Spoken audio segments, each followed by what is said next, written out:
Minnesota School of the Air.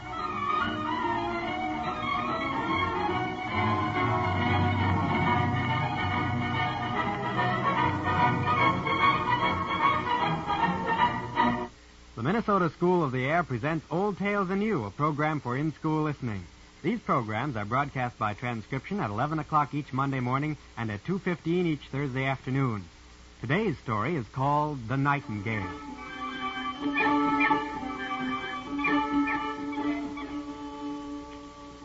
A long time ago in China, there lived an emperor. The palace of the emperor was the most beautiful palace in the whole wide world. It was made of fine white china, and it broke so easily that no one could touch it. Now, all around this white china palace was a most beautiful garden.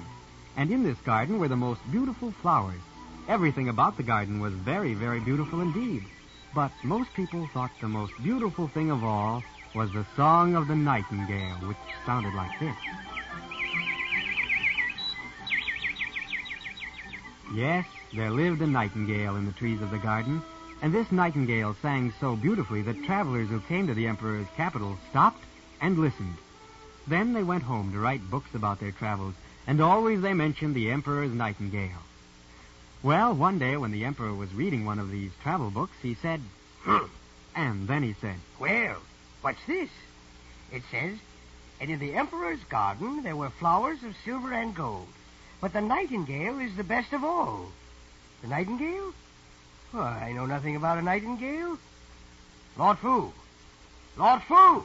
Yes, Your Highness. What do you wish? Lord Fu, there is supposed to be a very wonderful bird called a nightingale in my garden.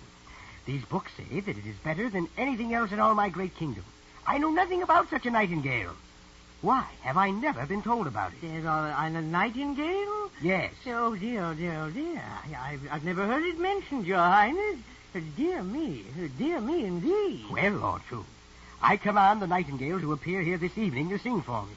The whole world knows about this bird, except me. Yes, Your Highness. I'll find it. I'll look for it and I'll find it, Your Highness. I will indeed. Oh, dear me. Oh, dear me indeed. Oh, crubba-dubba-dubba-dubba-dubba. Lord Fu, what's the matter now? I just remembered. Remembered what, Lord Fu? I just remembered. I don't know where to look for the nightingale. That, Lord Fu, is your problem. Oh, yes, Your Highness. That is my problem. Well, then, I suppose I'd better begin my search for the nightingale. Perhaps someone in the palace knows where we may find it. Perhaps Princess Patter. Lord Fu. Yes, Your Highness? What do you wish, Your Highness? Lord Fu, I wish to hear this nightingale. I insist upon it being here tonight.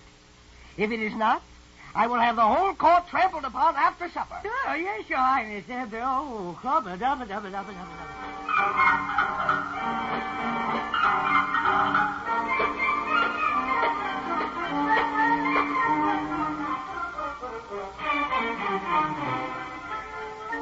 And away ran Lord Fu looking for the nightingale. He went up and down the stairs, in and out of the rooms and halls, for he didn't know the nightingale was a bird to be found in the garden. No one had ever told him. More and more Lord Fu looked, and half the court ran with him, looking too, for none of them wished to be trampled upon. At last they found a poor little maid in the kitchen who said, Oh, heavens, the nightingale? Oh, I know it well. And so they went in search of the nightingale. The whole court followed the kitchen maid and Lord Fu. Soon they heard a sound. And someone said, "Oh, there we are. Oh, what a wonderful song for such a little creature. Yes. I know, I've heard it before. Oh, no. Those are the cows in the meadow of the garden. Oh. Wait a minute. Listen. Oh, how beautiful. That must be the nightingale. No. Those are the frogs in the pond of the garden. Oh. Wait. I think we shall soon hear it now. You are sure? Oh, yes. Listen. Oh, listen. There it is. Oh, see? There it sits, up there in the branches. It's a little gray bird. Wait, is it possible? I should never have thought it looked like that. What a common little bird. Why, it has no color at all. It's just gray feathers. Little nightingale, Our gracious Emperor wishes you to sing to him. Well, if kitchen girl don't keep us waiting, what does the nightingale say? She says she will gladly sing for our Emperor, Lord Fu. Oh, that's good. You don't know how worried I was. Crubba-dubba-dubba-dubba-dubba.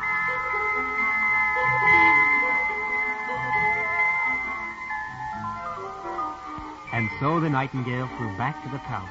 The lords and ladies of the court came into the great throne room and watched quietly. And then the emperor gave the command. Nightingale, sing.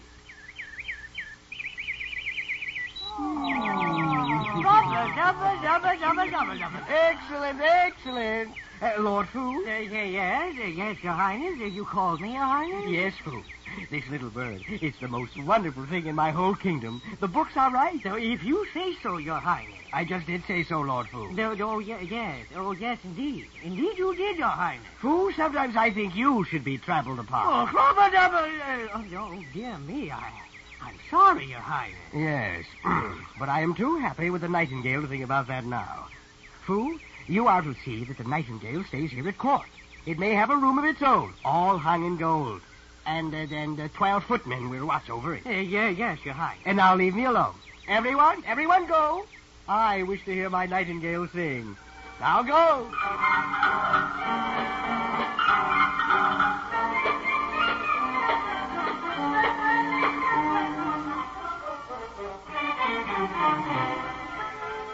And so the emperor listened to the beautiful song of the plain little bird.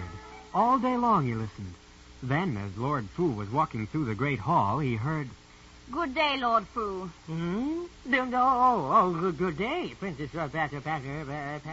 What is the matter with you, Lord Fu? You haven't been yourself all day. Princess Patter. I don't know what's happening in the palace. You mean because of the nightingale and the emperor? Yes. I know what you mean, Lord Fu.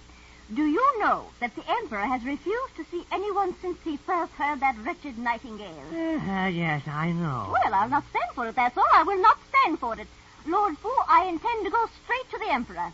I've been listening to that bird, and I can sing just as well as any tiny gray nightingale. You can? I can. You see, I've brought this glass of water with me. Now I'll swallow a bit, and then you just listen.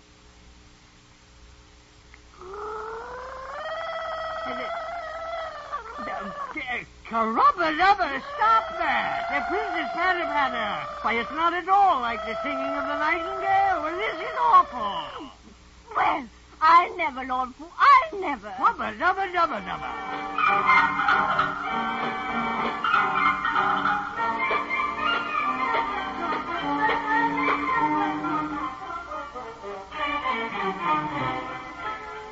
Meanwhile, each day the emperor listened to the singing of his nightingale.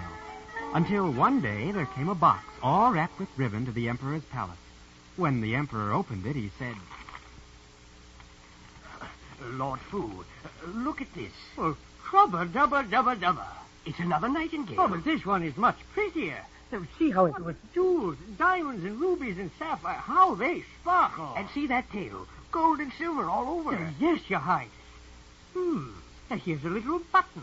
Oh, see, right here. I wonder what it's for. I wondered, too. I suppose we could push it and find out. Yes, I suppose we could. Well, should we?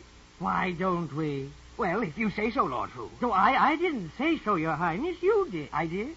Well, then what are you waiting for? Push the button, Lord Fu. What? Yes, Your Highness.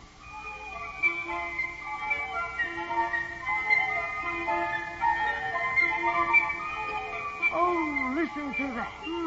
How differently it sings. And this bird looks much nicer than your other nightingale, Your Highness. Much nicer, Lord Fu. Much nicer, Your Highness. Lord Fu, bring my other nightingale. It shall sing a duet with this one. The two of them shall sing together. Find my other nightingale at once, Lord Fu. Hurry.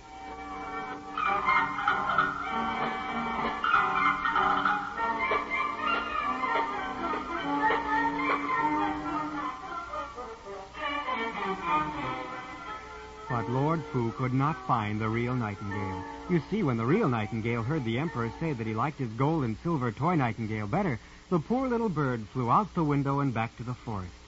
Lord Fu looked and looked, but could not find the real nightingale anywhere.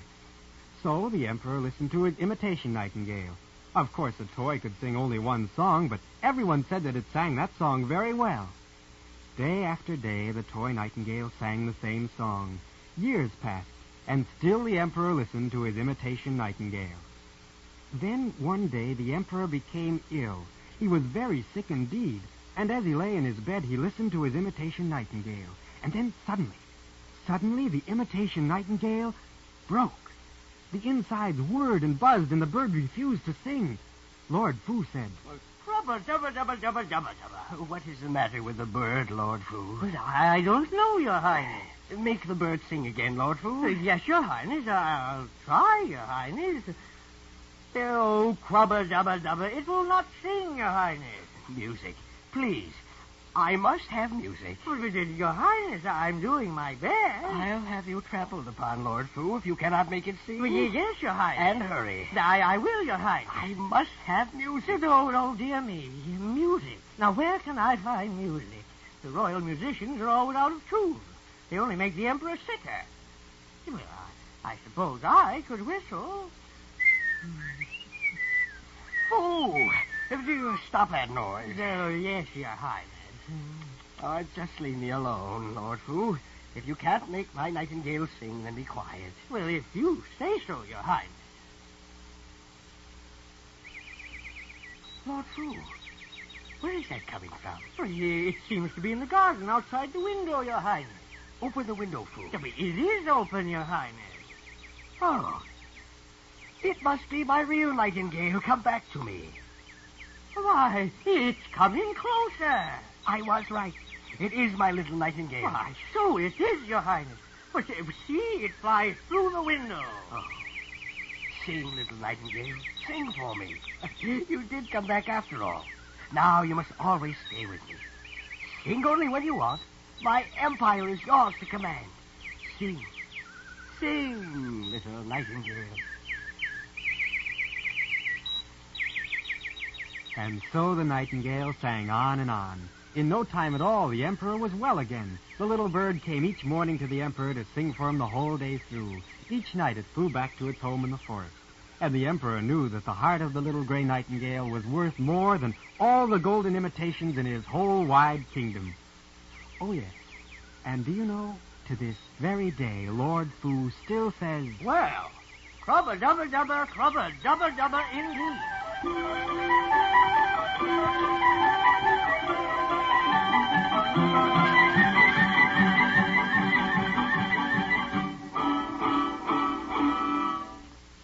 Today's story play, The Nightingale, was adapted for radio by Dwayne Zimmerman. This program was produced by Dwayne Zimmerman with music by Dee Scheinblum. Our engineer was Johnny Allman.